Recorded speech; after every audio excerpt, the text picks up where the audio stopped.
Speaker. My community of Bennelong is just like many across Australia.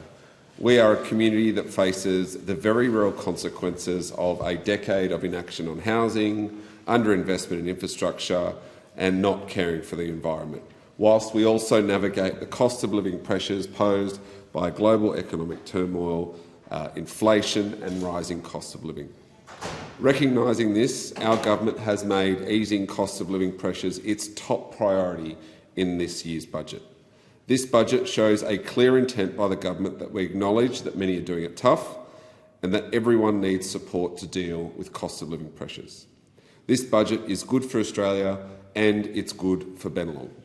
Firstly, this budget provides every taxpayer with a tax cut, directly putting more money back into the pockets of 92,000 taxpayers in Bennelong. Additionally, every household will receive a $300 energy rebate as a much-needed relief as energy prices remain high. We are also investing significantly in our local infrastructure. $115 million allocated for New South Wales' first electric-only bus depot in Macquarie Park, and an additional $10 million for the Macquarie Park precinct and bus interchange. Further, over $25 million will be dedicated to upgrading local roads, ensuring safer and more efficient travel for all of our residents. In healthcare, we are committed to making essential services more accessible to everybody. A Medicare urgent care clinic in Top Ryde, Bennelong's first, will provide critical healthcare services closer to home, and publicly funded MRIs will be available to locals for the first time from the 1st of July 2025 in Bennelong. This will ensure that everyone in Bennelong has universal and bulk billed access to these important services. Furthermore, this budget adds more funding to address the housing crisis we face, with an extra $6 billion in new measures to build homes across Australia, helping first-time buyers, helping renters in Bennelong find secure and affordable housing. Deputy Speaker, that's a total of $32 billion in funding for housing to address a decade of housing inaction by those opposite. 23,805 students in Bennelong will benefit from the government's HECS and HELP reforms, making education more affordable and accessible and wiping $3 billion in student loan debt across Australia. This year's budget is a comprehensive plan that provides immediate relief and long-term investments to strengthen our community, our economy and our nation.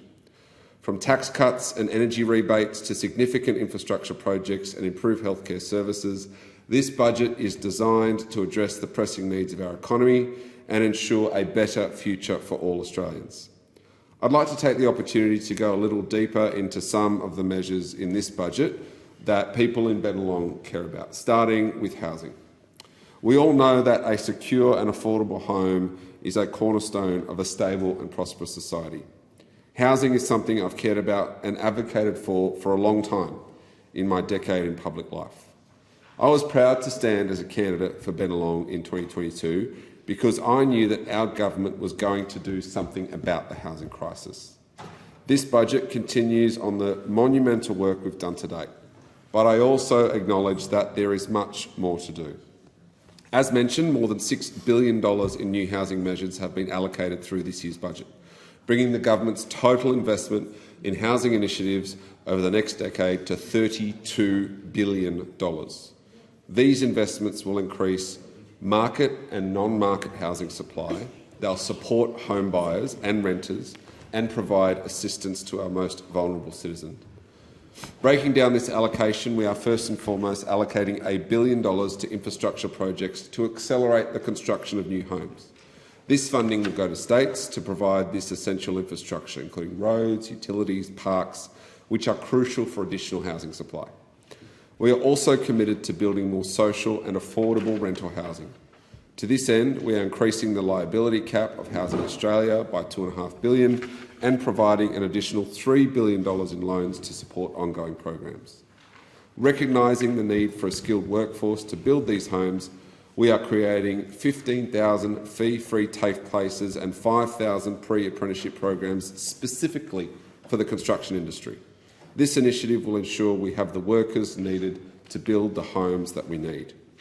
Moreover, we are unlocking up to $1 billion through the National Housing Infrastructure Facility to create more homes, particularly focusing on housing for women and children fleeing domestic violence.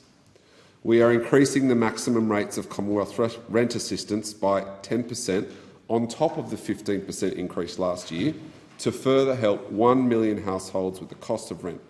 This measure is costed at $1.9 billion. We are also doubling Commonwealth funding for homelessness support and building more social housing through a new $9.3 billion national agreement on social and housing homelessness, with an additional $423 million in funding. Additionally, we are dedicating more than $100 million to build more transitional housing for women and children impacted by family and domestic violence and older women at risk of homelessness. Finally, we're providing $30 million to support veterans who are experiencing or are at risk of homelessness. Our veterans have served our nation, and it's our duty to ensure they have a safe place to call home. These new measures build on our comprehensive Homes for Australia plan. Through the $10 billion Housing Australia Future Fund and the $2 billion Social Housing Accelerator, progress has been made, Deputy Speaker. We understand the critical role that housing plays in our lives, and we are dedicated to ensuring that everyone has access to safe, secure and affordable housing. However, whilst housing remains a cornerstone of this budget, we must also take action to tackle the broader cost of living challenges that impact every household. Our government recognises the financial pressures that families, students and small businesses face every day. It is with this understanding that we presented a budget designed to ease these pressures and provide tangible relief to all Australians, not just some. On 1 July, the Albanese Labor government will deliver a significant tax cut for every single taxpayer. That's 13.6 million Australians who'll get a tax cut, not just some, but everyone. And we changed those tax cuts, Deputy Speaker, to ensure that they help those who needed it most.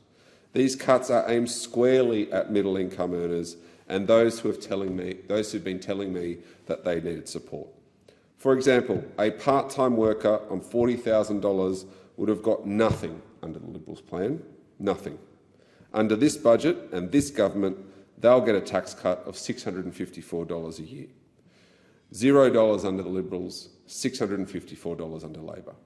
That's 2.9 million taxpayers who earn $45,000 or less. They will get a tax cut because of this budget. But it's not just tax cuts, Deputy Speaker, that will help with cost of living relief. Our government is allocating a further $3.5 billion for energy bill relief starting on July 1. Last year, we know that the Liberals and Nationals voted against energy relief. Last year's relief was targeted, as it should have been, and that was right for the time. But locals in Bennelong over the last year have been telling me that they needed energy relief too. In this budget, we have energy relief for everyone. More than 10 million households will get a $300 rebate on their energy bills, while 1 million eligible small businesses will receive a $325 rebate. And this time, there'll be no applications. No, you don't need to fill out forms. You don't need to apply for it. It will automatically be applied to the households and small businesses' energy bill. The rebates from 1 July will be simple, universal and much needed for every household in Bennelong. On energy, Deputy Speaker, it's great to see that this budget reaffirms our commitment to renewable energy and that renewable energy is paying off. Wholesale electricity prices in the electricity market have fallen by 8% in the first quarter of 2024 compared to the same time last year. This decrease is a direct result of our efforts to increase the share of renewable energy, aiming for an 82% renewable energy target by 2030.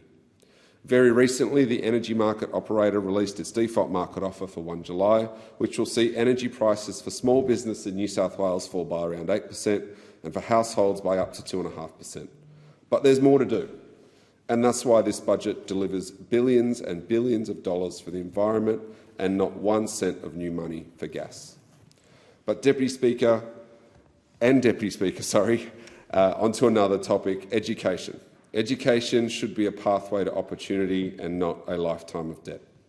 That's why our government is cutting $3 billion in student debt for over 3 million Australians. We're capping the help indexation rate to the lower of either the Consumer Price Index or the Wage Price Index, backdated to 2023.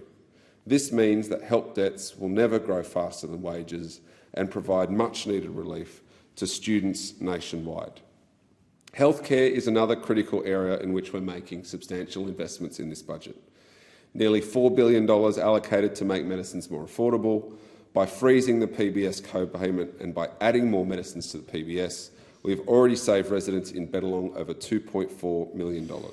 And for the next 5 years, pensioners and concession card holders will not pay more than $7.70 for their PBS medicines, ensuring that our most vulnerable citizens can access the medications they need without extra financial pressure. Supporting families is at the heart of our policies as well.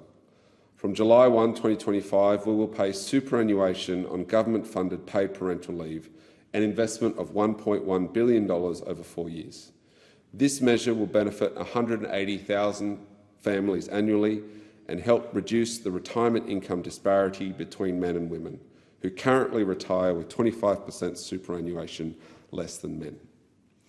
Deputy Speaker, this budget lays a strong foundation for a future made in Australia, ensuring that our nation remains resilient, innovative and self-sufficient. We will invest heavily in the manufacturing sector, allocating $2 billion to the National Reconstruction Fund, designed to support the development of critical technologies and industries, which will create jobs and foster innovation. Instead of chasing out manufacturers like the Liberals did, we'll invest in them. And we're prioritising sectors such as renewable energy, advanced manufacturing and critical minerals processing, which are essential for our transition to a low-carbon economy, but essential to the world's transition to a low-carbon economy. This budget lays a strong foundation for addressing the key issues facing our community and our nation, by focusing on immediate relief through tax cuts and energy rebates, by adding significant investments in housing and infrastructure, essential services and healthcare, and by looking towards the future, a future made in Australia. We are taking concrete steps to improve the lives of our residents. This is a budget I endorse, and it's a big and good budget for Bennelong.